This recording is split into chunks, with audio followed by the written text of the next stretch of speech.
Se a sua empresa presta serviço e emite nota fiscal, atenção! O município que vai receber o imposto do seu serviço muda a partir de agosto. Olá, sejam todos muito bem-vindos ao terceiro vídeo da nossa série especial Reforma Tributária antes do 1º de agosto.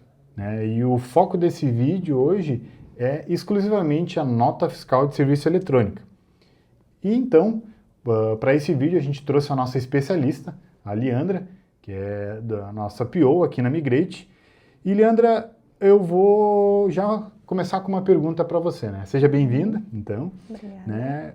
Mais uma pergunta já de início. Qual é a principal virada de chave agora, com o IBS? Com a entrada do IBS, a gente tem uma mudança que ela é estrutural, né? O IBS, ele sempre seguiu a lógica da origem, né? Então o imposto ele sempre foi direcionado ao município sede, né, de quem estava então fazendo aquela prestação, né, emitindo aquela prestação. E com a entrada do IBS, a gente começa a trabalhar com o princípio do destino para a arrecadação do imposto, né? Então, o valor ele é direcionado ao município de quem contratou aquela prestação do serviço.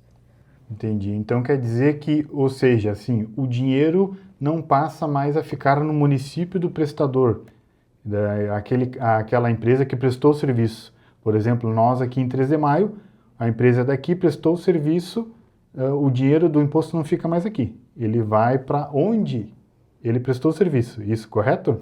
Exatamente. Quando a gente tem um prestador que está situado em Florianópolis, por exemplo, prestando um serviço para uma empresa, ou então algum cliente pessoa física, né, que está situado em Porto Alegre, o valor do imposto, né, que foi gerado com essa prestação de serviço, ele passa a ser direcionado então para o município de Porto Alegre. E aí entra um ponto muito importante, né, que é um alerta para quem é emissor, né, e precisa fazer uma sanitização, né, da sua base de clientes, porque o endereço do tomador, o endereço do destinatário da prestação, ele precisa estar atualizado, precisa estar correto para que esse princípio do destino ele ocorra corretamente, né? Certo. Então, para você ver, né, a gente viu então sobre esse tema também nos vídeos anteriores, em que essa sanitização também precisa ser feita, na verdade, para toda a emissão de documento fiscal, né, a partir de agora, né?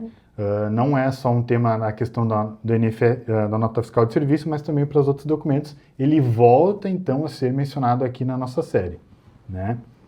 E falando de sistema, Leandra, como isso reflete lá na tela, né, no layout lá da nota fiscal? A partir de 2026, então, a nota de serviço, ela vira um documento de imposto dual, né? Então, a gente já fala aí do IVA dual, né? Mas ele é dual também no sentido de que a gente tem a tributação antiga, os impostos antigos incidindo, e a gente tem, então, os grupos novos com as informações do IBS e do CBS, né? Então, na emissão do documento, a gente precisa seguir informando lá o ISS, o PIS e o COFINS, como já vem sendo praticado, e adicionar as novas informações, então, que são relativas ao IBS e CBS. Então quer dizer que isso muda a forma com que é calculado? Muda a forma porque o ISS, o PIS e o COFINS, eles são impostos que a gente considera, então, embutidos no valor do documento. Então, quando você vai contratar uma prestação de serviço e o prestador ele te te traz o valor de R$100, por exemplo, dentro desses R$100 do valor cheio, né, o valor final da prestação, a gente já tem ali o valor do ISS, PIS e COFINS embutidos. Quando a gente fala de IBS e CBS, a gente já fala de um cálculo por fora, né? Então, nós temos ali o valor de R$100 da prestação de serviço, que vai ser acrescido, né, do IBS e do CBS, que aí sim vai compor, né, e vai entregar aí o valor final da prestação de serviço. Certo. Então, pelo visto, o arquivo XML vai ter que crescer a partir de agora, né, para dar conta disso tudo? Sim, ele fica bem mais robusto, né? A gente tem novos campos para declaração das informações do IBS e CBS em si, mas ele também cresce em relação a outros grupos, outras informações, né? A gente tem aí uma diferenciação entre tomador e destinatário. Antes a gente tinha só a informação do tomador, né, nos arquivos, e agora o fisco ele traz o papel do destinatário. Então eles querem essa distinção entre quem realmente está contratando o serviço e quem está recebendo aquela prestação. Entendido, né? E Leandra, para quem trabalha com imóveis e locação, tem alguma regra em específica?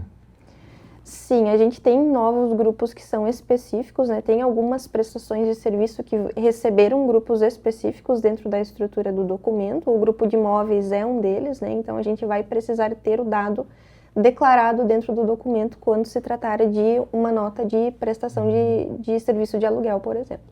Bom, então até agora a gente falou bastante sobre as obrigações, né, ali na NFSE, mas a reforma também traz uma oportunidade financeira importante, né, principalmente para aqueles que tomam o serviço, tá certo? Com certeza, o ISS ele é um custo puro, né, na operação de quem está contratando os serviços, enquanto o IBS e o CBS eles vão permitir que a gente tenha um crédito, né, sobre esse valor que foi pago. Então, o valor integral que foi pago de IBS e CBS ele se torna crédito que pode ser abatido em pagamentos futuros, né, de impostos que vão vir a ser gerados então em novas prestações.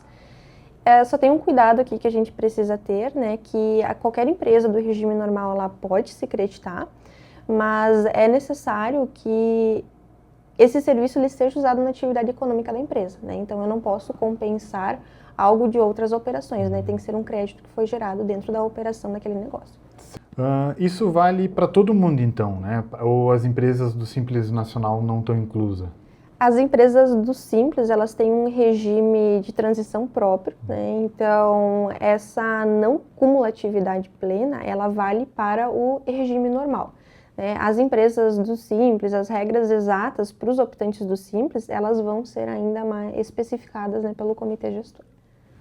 Então agora para a gente ir encerrando o episódio de hoje, eu vou te pedir algo bem prático, Leandra. Existe algum checklist, né, que a gente pode estar seguindo, o prestador de serviço pode seguir para essas adequações até agosto? Sim, são 4 passos, né, com base nesses pontos que a gente já abordou anteriormente, que a gente precisa garantir que estejam ok, né, até o início de agosto. O primeiro é confirmar com o fornecedor de software se ele já tem a adequação dentro da aplicação para que as emissões elas ocorram com os novos campos e que os impostos eles sejam calculados também por fora, né? Então acrescidos ao valor total da nota de serviço. O segundo ponto é a questão da sanitização da base, né? Então a gente precisa ter os endereços dos nossos tomadores atualizados, né? Terceiro ponto é a revisão de contratos longos. Então, como o imposto ele é por fora, a gente pode ter um acréscimo dos valores dos serviços que já foram contratados, né, e que já tem aí um contrato vigente entre duas empresas, então vale essa revisão com os fornecedores. E o quarto ponto é explicar para o cliente sobre essa geração de créditos, né, então ele pode, aí o pessoal tem uma oportunidade, né, de fortalecer a relação com os seus clientes, porque você acaba virando um parceiro de negócios e não somente um fornecedor, né, quando deixa clara essa questão da geração dos créditos. Vale também, né, um alerta em relação à NT 009, que entrou recentemente, né, foi publicada recentemente, trouxe bastante alteração de campos. Uma alteração que eles trouxeram foi em relação ao CNPJ alfanumérico, né, então a partir de julho já vigora o uso do CNPJ alfanumérico, teve alteração das tipagens de campos, e o invoice ele já está, né, totalmente adequado, apto para trabalhar com essa alteração da tipagem do identificador das empresas, né, dos envolvidos na operação. E também a gente tem, né, a disponibilização de campos para emissão de notas de crédito e débito, né? Então também está gerando bastante dúvida no pessoal, né? Em breve a gente vai estar disponibilizando um layout com a nova relação de campos, mas o comitê ele trouxe que em agosto a gente não teria novos fatos geradores vigorando, né? Então a gente segue no aguardo, né, de uma nova publicação, seja um adicional da NT 009 ou uma nova NT que vai trazer as datas nas quais esses campos eles vigoram, então, e vão poder ser utilizados para a emissão das notas de crédito e débito. Excelente, Leandra. Muito obrigado pela sua participação hoje, né? A transição do ISS para o IBS é gradual, né? Ela vai desse ano até 2033. Mas as obrigações começam agora. Então, quem agir agora, né, passa por isso sem nenhum problema, sem nenhum susto maior, né? E vale também lembrar que todas as NTs estão disponíveis com uma análise técnica lá no nosso blog. O link do nosso blog vai estar na descrição desse vídeo, né? Muito obrigado mais uma vez, Leandra, pela participação. Muito obrigado por todos que estão acompanhando essa série. Acompanhe as nossas redes sociais, a gente lá também publica seguido materiais e conteúdo sobre o fisco brasileiro.